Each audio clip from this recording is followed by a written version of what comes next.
Hey, what's up? What's up? What's up? Y'all back at it once again. It's a Koski of Fun Day. You know what I'm saying? Kicking it real for you and for yours. And the channel's been growing. You know what I'm saying? Much love to that. Thank you for watching.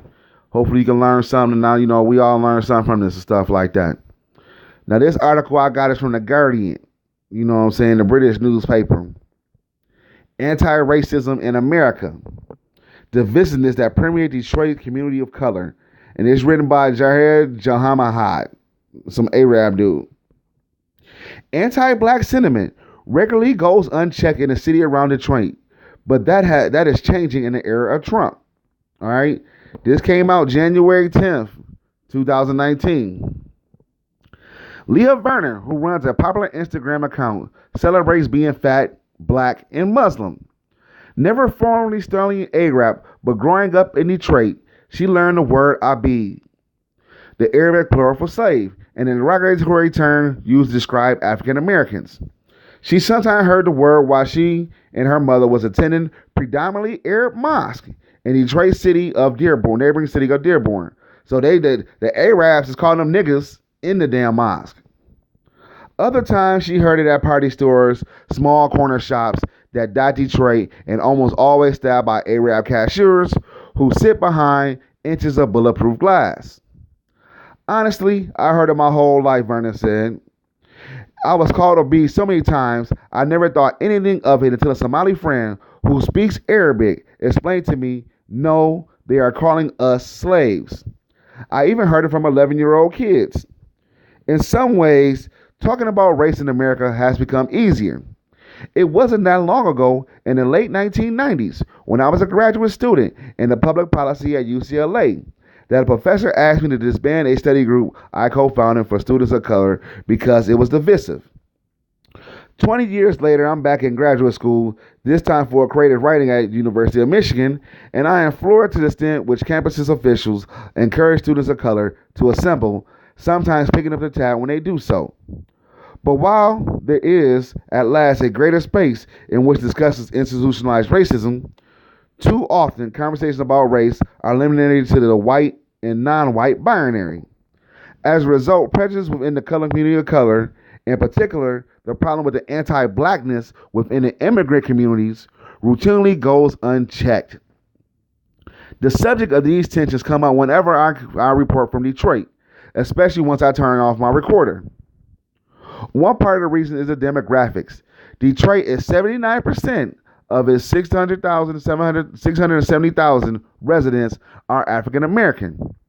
It is the blackest city in America. Next door, Dearborn is home to the highest concentration of Arabs in America. 30% of the 95,000 residents are of Arab descent. Unofficial numbers are much higher. Detroit is also the third most segregated city in America. It has one of the worst transit systems in the country. According to Nasser Bailin, a gas station owner and the chairman of the Arab American Civil Rights League, right? Whoever knew there was an Arab American Civil Rights League? This means interaction between Arabs and African Americans are usually only transactional and rarely social, which leads to flashpoints. At November's Arab American Book Award, Safi Ilio, the first ever Sudanese American poetry winner, spoke openly about the conflict and the impact it had on her person. There has always been tension for me around the fact that I find a community with appropriate Arabophone people while always being made aware of the relative of my blackness and my body in those spaces.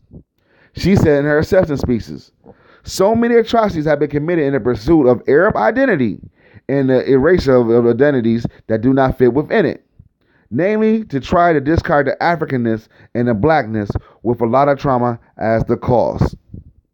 Complicating the issue, of course, is the term that Arab and African American are not neat categories.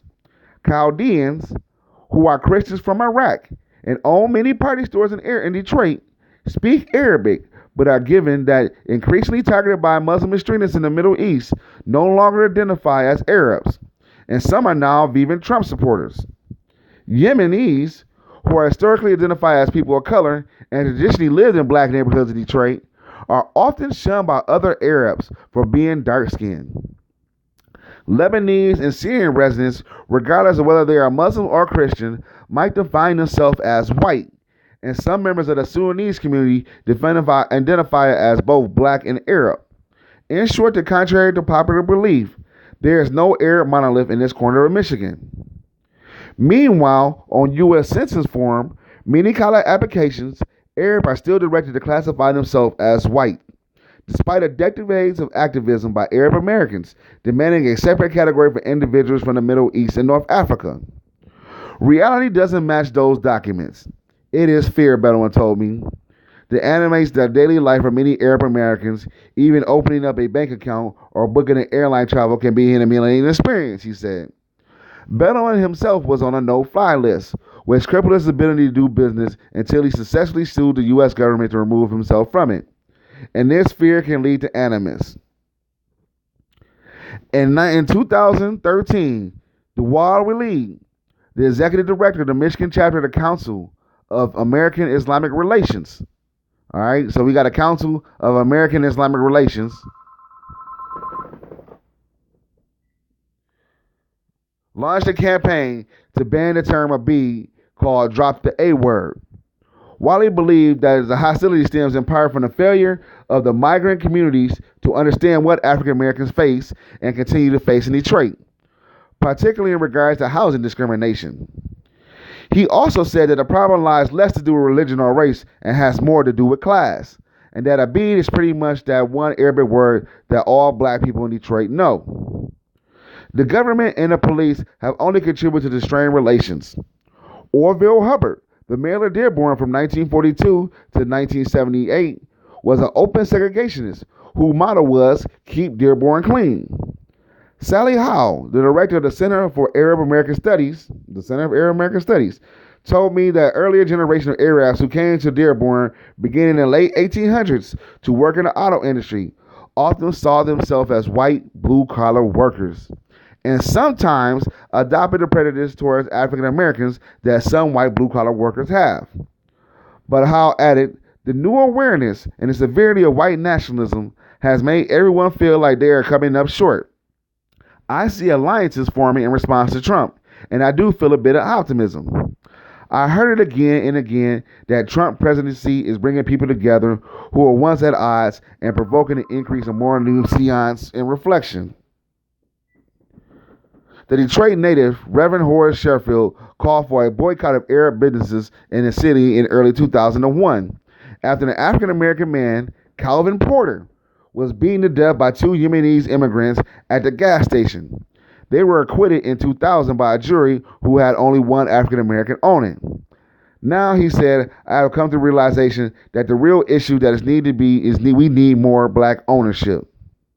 Now, he said, I've come to realize that the real issue is that we need more black ownership. It is not about being anti-Arab. It's about being pro-us. As black people, we have some of the unhelpful attitudes as well towards Arabs. With this notion, many black people have that the Arabs get free money from government to start their business, or the idea that Arabs are the only business owners in Detroit who don't live in Detroit. Bedouin of the Arab American Civil Rights League, another one, is in the same mind. African Americans have to benefit economically. We can't, as Arabs, say, let's sit down and talk, and yet hire African Americans in our business. What I would really love to see is Arabs and African Americans operating businesses together. One such business already exists. The Bottom Line Coffee Shop in Detroit is owned by Nora Bailout, a Lebanese American, and two African Americans, Al and Pat Harris. One of the ways they encourage community building is holding an open mic every Friday night. On the evening, I attend, an African American poet spoke about the gentrification in Detroit and how it made him feel unwelcome in his hometown.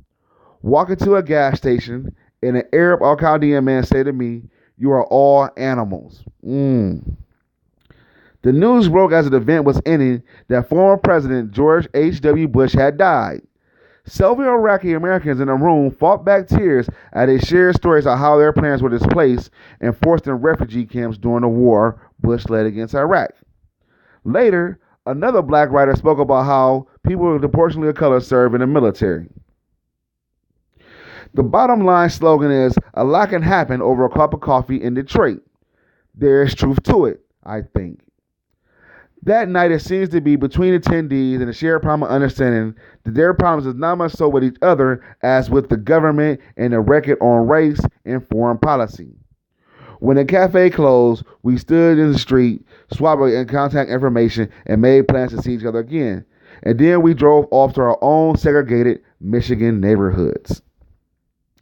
Now, the last part, you know what I'm saying, that it's just the U.S. government, you know what I'm saying, and its record on race and politics, that is a problem. But yes, also you too is the problem too. As you see, it was many Arab groups that, you know, that many people didn't know they had. Like, you know, Arab civil unions, you know, Arab American Civil Rights League, you know what I'm saying. What else they got? The Islamic Corporation. Not the Islamic Corporation, but what it is, the Council of American-Islamic Relations. You know, they sticking up for Arab people. These are groups that stick up for Arab people. I'm just trying to show. You know what I'm saying? You know, where your group at in this? You didn't hear nothing about the NAACP coming up and stepping up, or the Urban League and stepping up and stopping this madness. They calling them niggas. You know what I'm saying? Arabic, saying they all animals. You know, like Dr. Amos Wilson said, they treat them like dogs. I know that for a fact because I done seen it happen. You know, you got to cut it to them. And we had to cut it to them real bad. Like, hey, you know what I'm saying? That ain't going to happen here. You will lose your life. You know, but this shows you how to, you know, that, like I said before, in a city that's not even black, which is the blackest city in America, black people control nothing. Not a damn thing. So the Arabs come in, the Chaldeans come in, you know what I'm saying? And they call them all type of niggas. Still take their money away from them. And the black people still get the end of the stick. This is sickness. That's real sick. That's real sick. I know it's a lot of stuff going on up in the D, you know what I'm saying? But we can't have that no more. You know what they did to Black Bottom, destroying their neighborhoods. Because we can own and control our own neighborhoods. That's been done. That's a given fact. You know, and we got to get back to that. Because we can't live like this. I ain't going to have that shit. Anyway, much love. This is Kosia Fun Day, showing that they too, everybody's playing race first politics. They too got their own stuff together. You understand me? They playing race first. They got their own committee set up. They ready to go bang and ball and tell you go fuck yourself when you need to go fuck yourself if you going to cross over their agenda. Same thing when I said with Alexandria that OAC, that girl from New York City, whatever. You know what I'm saying? She got a Latino agenda for Latino people. You know, these people right here in this article, they got an Arab agenda for the people of Detroit, for the Arabs of Detroit. And they protected tooth and nail. Anyway, this is Koski Fun Day. Much love and subscribe to the channel.